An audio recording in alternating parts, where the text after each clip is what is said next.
Hi, my name is Najee, and I'm here to talk about books. So, the first video on this channel is going to be the Booktube Newbie Tag, and I have the questions on my phone. And I know nobody in particular tagged me to do this because I'm a brand new Booktube channel, and they don't know me yet. They will. They don't know me yet, but I just think this is like the perfect introduction to find out more about me and my book tastes and what I've been loving so far this year.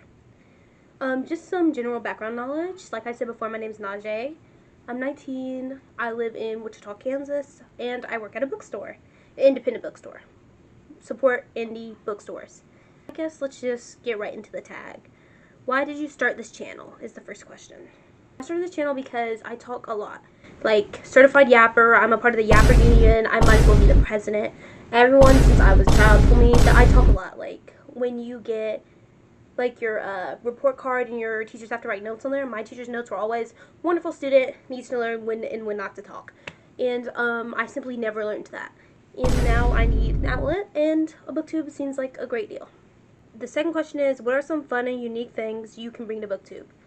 I have a very unique perspective on books because I can simultaneously be like critiquing something and absolutely in love with it. Like I can see all the flaws in like Twilight, The Secret History, Percy Jackson, Harry Potter. I can see all those flaws and still consume and enjoy something.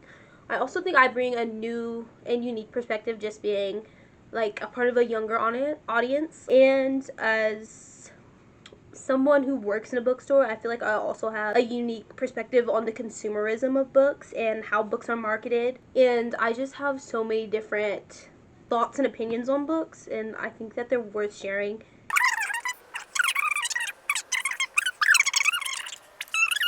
The third question is, what are you most excited about for this channel?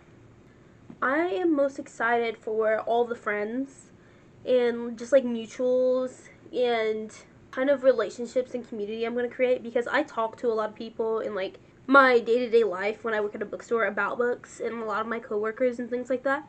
But a lot of my friends, my close friends, are not exactly avid readers like I am, so it's kind of hard to start conversations about specific books or specific tropes and things like that when I'm not at work, and I want it to be a separate hobby from just my workplace. And so I'm really excited for like the community that I have the potential to create, and just like a lot of friends. I want bookish friends so bad. Like, it's been one of my number one goals for like this year and like kind of my whole life, because I've been reading my whole life, and I just want people to join the yapper union. Okay, as president, I need you guys to join the union. We will unionize and just come together and yap about books. Like, please, I'm begging, actually. Fourth question is, why do you love reading? I am an escapist at heart. Well, no, I'm an escapist at heart, but I love that media, and in this particular conversation, that books can both reflect and replicate things that are going on in society and lives, and like where society is at in a time, in very different ways. Like, if you look at the books in 2008 and the books now, their billionaire romances are kind of at an all-time high, and they come back every time like the market is like in a recession and things like that. So I just think it's so crazy and kind of mystical how, even though we're reading books for like and watching movies and things like that for escapism, they are almost always a reflection of the things that are going on around you. You think you just fell out of a coconut tree? Just in the context of the world you were born into. And I feel like books are just a great reflection of that, but you can still lose yourself in a moment, and in each character and in each relationship. In every word in a book, you can build new, unique opinion on a world that's kind of an alternate universe to the one you live in. I just think that's such like a cool concept, and that's why I love reading. Question on the fifth? Yes. The fifth question is, what book or series got you into reading? Now, I was reading way before the 6th grade, but I remember very vividly 6th grade going to the library for like a library time and picking up Percy Jackson and reading the opening monologue. It's like, if you're reading this and some part of this connects to you, you might be a half-blood, turn back now. I remember reading those words so vividly, and they just captured me. They captured my soul, they captured my heart, and intrigued me beyond belief. And then the thought that these things like ADHD, dyslexia, and these things that, you know, people could see as different in a negative light could be so useful in another world that lives alongside of ours. Like, Percy Jackson is really what solidified my taste in reading, is maybe the best thing to say, because the slow burn friends to lover romance. Hello, Magnolia Park series is a slow burn. Even though they're together, if you know, it's still a slow burn to me because they've been friends since they were kids. So it's like, what did I say? Oh wait, a slow burn friends to lover romance. Eat it up. Long book series with spin-off books and Next Generation. Eating it up. I love that to this day. Like, you can, the Addicted series and the Like Us series, destroyed them, gobbled them up, spit them out, and then re-ingested them. That was kind of nasty, but like, you get the point. Urban fantasy. I love urban fantasy. Don't get me wrong, I love like the genuine feels like the wrong word. The classic, like George R.R. Martin, Tolkien, like those fantastical worlds. But urban fantasy, like a replica of our world, but there's like magic induced to it.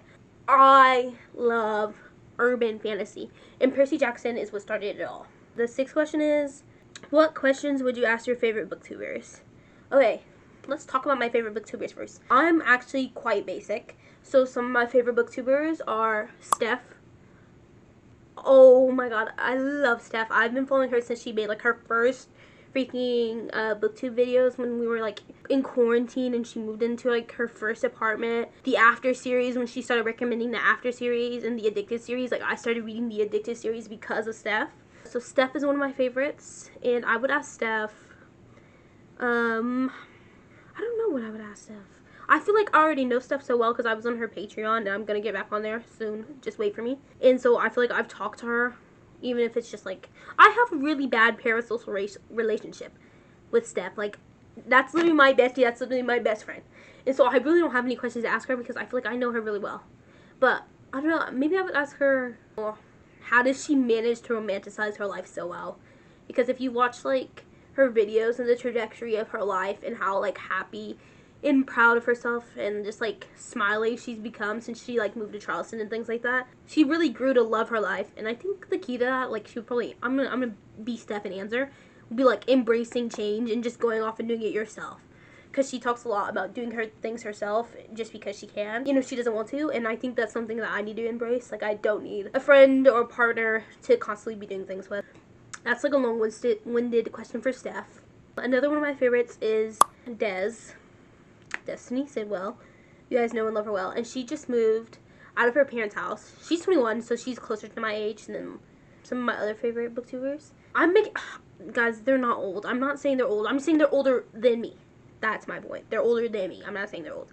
But Des, I would ask Des how this move is treating her and kind of how she found the courage to finally move. Because she talks about how, you know, she enjoyed living with her parents and she kind of loved that. And I would just ask how she's working through and kind of journaling her emotions about it and how she kind of gets through her anxiety, because I feel like we share a lot of some of the same anxiety problems. So I would ask her that. I would ask her about books too, obviously. But I don't know why. For some reason, I know it says booktubers, but for some reason I have like the need to ask them about personal things in their life instead of like books. It did just occur to me that I should probably be asking about books, but we move. Third, another one of my favorites is Sarah. If you know Des and you know Steph, then you know Sarah. Like, it just comes together. And I'd ask Sarah, I don't know. I would ask Sarah to read one of my favorite series. I don't know which series I would ask her to read, but I would ask her to read one of my favorite series and do a tandem read with me. That's what I would ask her. I like Lit Vibes with 5. I don't have any questions for him. I just wanted to shout him out because I like him. There are a lot of YouTube channels I can't think of right now, but those are like the main ones. Those are the main booktube girlies. And 5. But I have a lot of favorite booktubers and a lot of questions I have for everyone, but for some reason they're like deeply personal and not about books. So, we move. Next question. Question 7. What challenges do you think starting a booktube channel will be the hardest to overcome?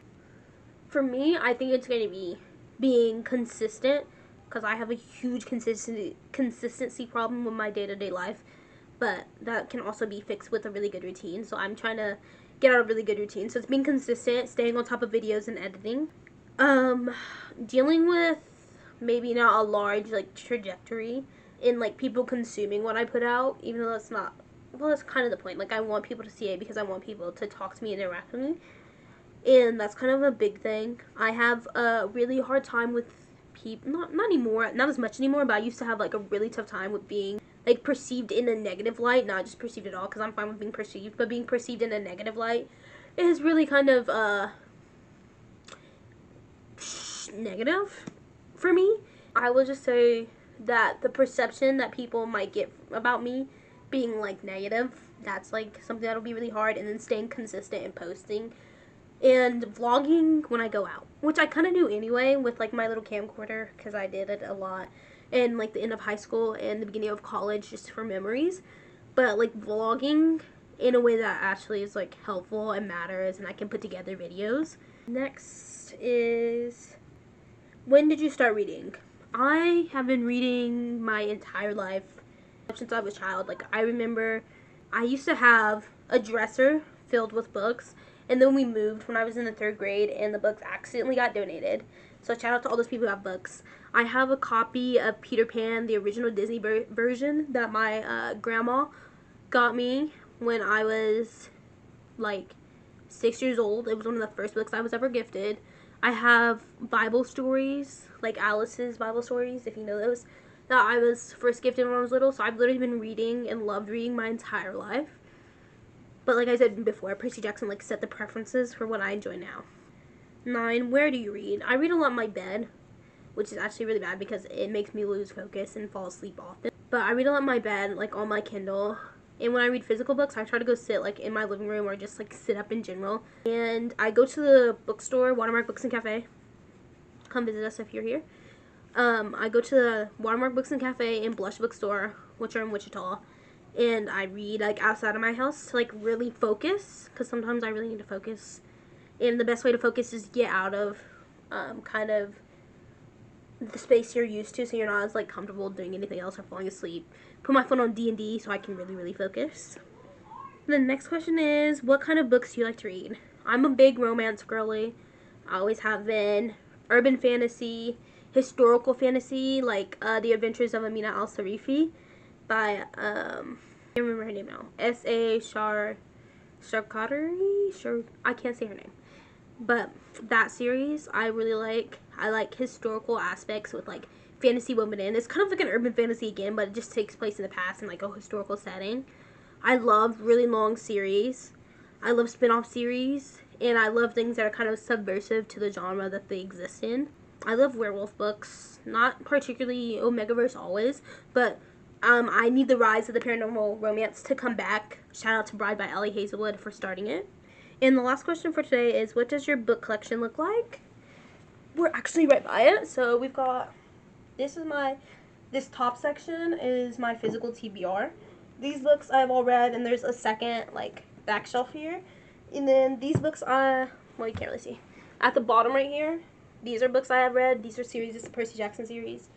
Twilight series, part of the Harry Potter series, part of the Bridgerton series, and Pride and Prejudice, the Barnes & Noble copy. This is book stack. I'm not going to show because this is something I've planned for another video. Seasonal reads. I haven't read those on, but they're for seasonal reads.